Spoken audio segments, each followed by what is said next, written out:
The first soap I'm going to be making for you guys today is my Lavender Cedarwood soap, and that is my lye going into my melted oils. Today's video is going to be a little bit more relaxed, and I'm just going to be providing commentary on these 4 soaps that I'm making today. So sit back and chit chat with me as you watch me make 4 of my best selling soaps. So for this first soap, this Lavender Cedarwood soap, I'm using only essential oils to scent it, and I'm only using natural colorants. That was me pouring half of my fragrance oils into about half of the batter here. And this is what I'm going to be pouring first into my Winston and Walter mold. And this is usually how I make all of my soaps, where I kind of do it in 2 parts. This is the first part here, and then the second part is where I'll be adding the different colors. For the colors of the soap, I'm going to be using Brazilian purple clay, alkanet root powder, and cocoa powder. And that was me just pouring the rest of the fragrance oil into the rest of the batter. This particular essential oil blend doesn't accelerate my soap batter at all. It makes it move nice and slowly, which is awesome. It gives me a lot of time to create the swirls that I like to have in my soap. And after pouring it into these 3 containers, I'm going to be adding my colors. And Brazilian purple clay, when you first get it, looks really purple, but it will actually be a little bit more brown if you don't use enough, which is what I learned the hard way. And for alkanet root powder, you can infuse one of your oils in this powder and it'll create a really nice purple, but I like to just add it to my soap batter dry to make kind of a flecked color, as I guess is the best way to say it. I think it looks more interesting that way. And then cocoa powder to bring out the cedarwood element to the scent. And these 3 colors together are so beautiful in my opinion. I think it looks really sophisticated and really complement the scent blend. And so when I pour my colors, I go back and forth in straight lines, and it's super simple. It's kind of like a drop swirl, but then I use my swirling tool, my metal chopstick, to create the swirls inside of the soap. And when I first started soaping, I used this metal chopstick thinking, I'm going to start with this metal chopstick and then eventually I'll move up to a hanger tool of some sort. But 5 years later, I'm still using that same chopstick. I think it works well, and even though it doesn't have an even swirl, each bar is different, which you'll see later on in the video when I cut this soap. I still think it's pretty effective. I got this metal chopstick from an Asian grocery store, but you can also find them on Amazon super easily. So next, I'm just scraping the rest of the soap batter on top of this soap. I really like to use as much of the batter. I really try to get as much of it into the soap mold as possible because it really makes for a much easier cleanup. And this is me creating my signature tops. I literally do this for all of my soaps, except for my activated charcoal soap, which when I pour it, it doesn't accelerate fast enough. It takes way too long, so I'm too impatient. So that soap has a flat top. But I use that same swirling tool to create these fun swirls at the top of this Lavender Cedarwood soap. And I think the end result just looks absolutely gorgeous.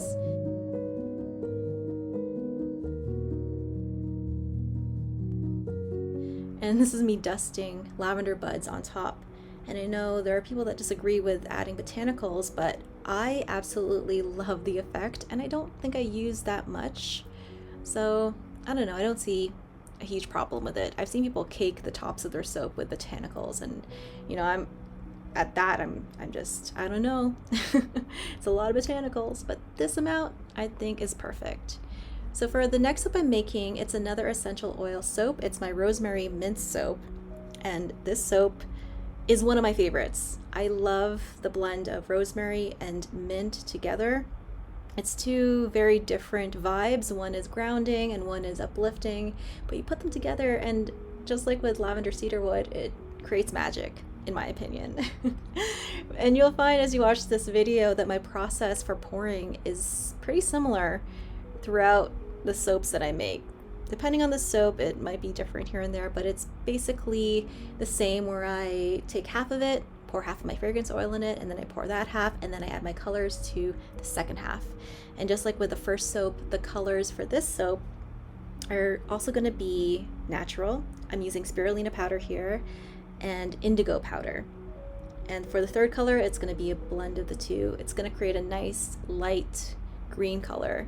And I really love these 3 shades together. It also gives the soap such a sophisticated, lovely, earthy look.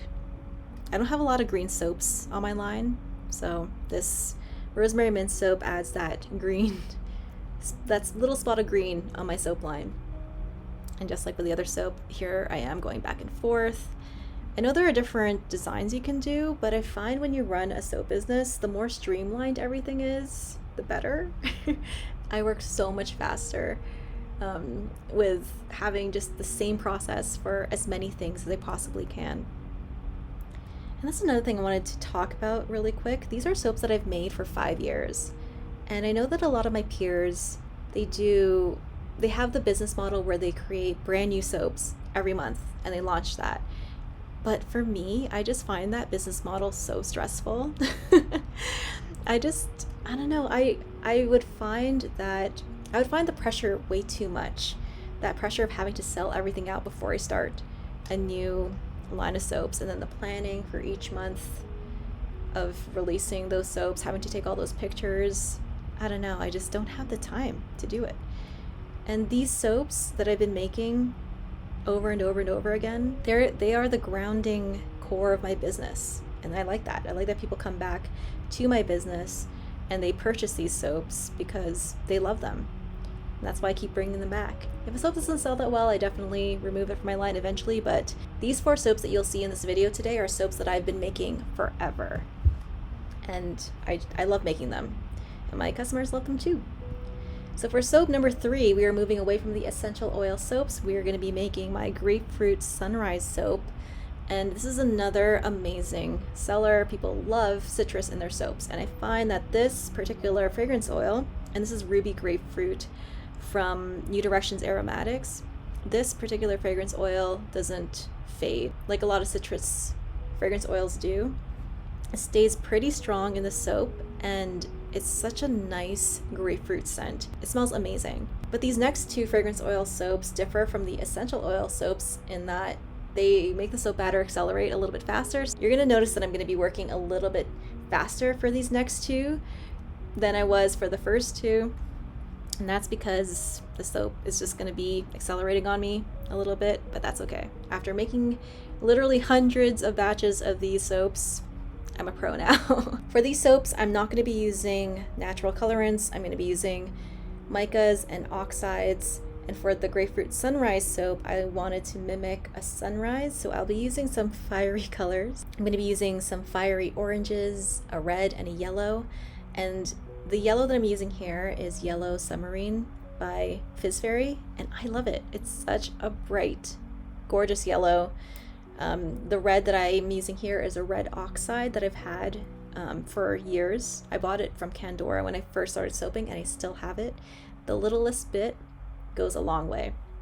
And just like with those other soaps, here I am just pouring straight lines, and then I'm going to be making swirls using my swirling stick. And because this batter is a little bit thicker, the patterns that I get when I cut the soap bars are a little bit more interesting, which you'll see when I cut it. Whereas the first 2 soaps, the swirls they're gonna look different, and I definitely think it's because of how thick the soap gets. You can see right now it looks very fiery, kind of McDonald's-esque in the colors, but it all works with the scent of the soap, I promise you guys. And I don't mind the fragrance oils that cause my soap batter to accelerate a little bit faster because I'm able to create such interesting textured tops because of them.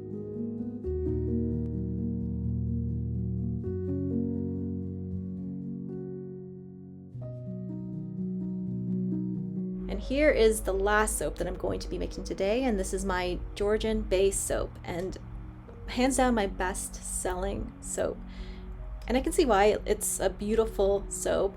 It smells like the ocean, it's unisex, and the design of it is pretty eye-catching when you see it. I don't think I'm ever going to change the name of it, even though we're now in Alberta and Georgian Bay is in Ontario. I think I'm going to keep it around. And I think when you run a business, if you have a best-selling product, it's kind of foolish to drop it from your line or change the name when it works so well. And this is one of the soaps that works really well for our company. The one downside about this fragrance oil is that it accelerates my soap very, very fast. This soap is one of the fastest movers in my line, so I've had to really perfect the whole process, and I think I have it down.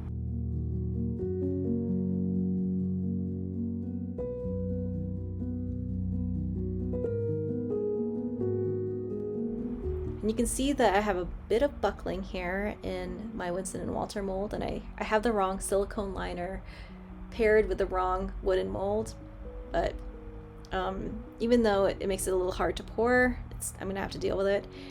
I have to find the right silicone mold. I couldn't find it today. I think it's somewhere. I'm pretty sure it's somewhere. But yeah, that's one little tip. If you are using these molds, you won't get that wrinkle in your liner if you use the right silicone liner with the right mold. So for the pour of this mold, I don't know if you noticed, but because the first layer isn't very thick, it's a very thin brown layer, and that's the coastline of the bay. I have a lot of soap left, so I have to work in 3 layers really. And that last blue layer is super thick, and you can see the soap looks really textured here. But because it's so textured, I can make this soap look like beautiful, gorgeous waves, and it's so pretty. It's just very satisfying to texture the top of these soaps. And then I always top it with the white so that it looks like waves crashing on a shore. Yeah, I think this soap is here to stay. I'm seeing a dark spot on my footage, and I'm not sure what it is. It's bugging me too, guys. I'm sorry. Need to figure that out. But anyways, I'm gonna let these soaps solidify and then cut them the next day. And here are the soaps the very next day, and they don't have any ash on them because of the water discount that I'm using. And that is the only way I've been able to get rid of soda ash. I don't have any time to steam them, which is what I know how other soap makers deal with soda ash. And the water discount is just very convenient.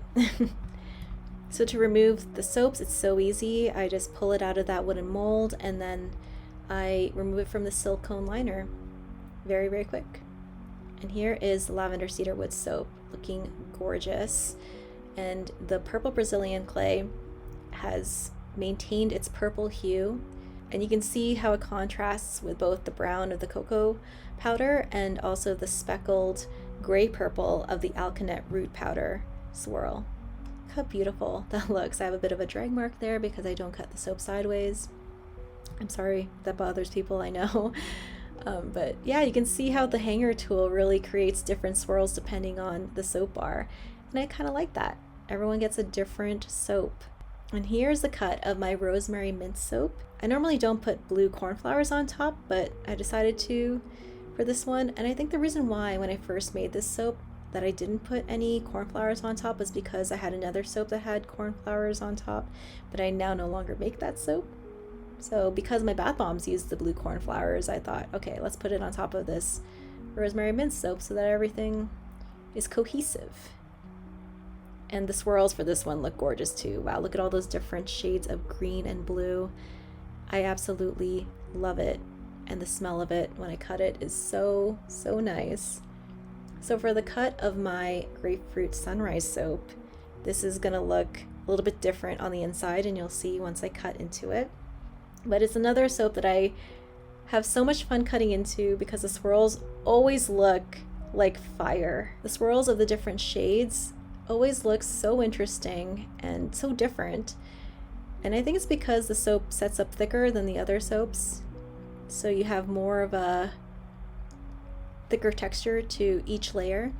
And here's the cut of my beautiful Georgian Bay soap. And this is another one that is exciting to cut into because of the 3 layers that I have to pour into it. And it's so beautiful. Yeah, that darker blue with the lighter blue. It's magical. And for those wondering, all of the colors and all the materials that I've used, that is all linked in my description box below. So that's it. Thank you so much for watching my video. I hope you enjoy this more laid back commentary podcast style of video. And if you did, let me know in the comments.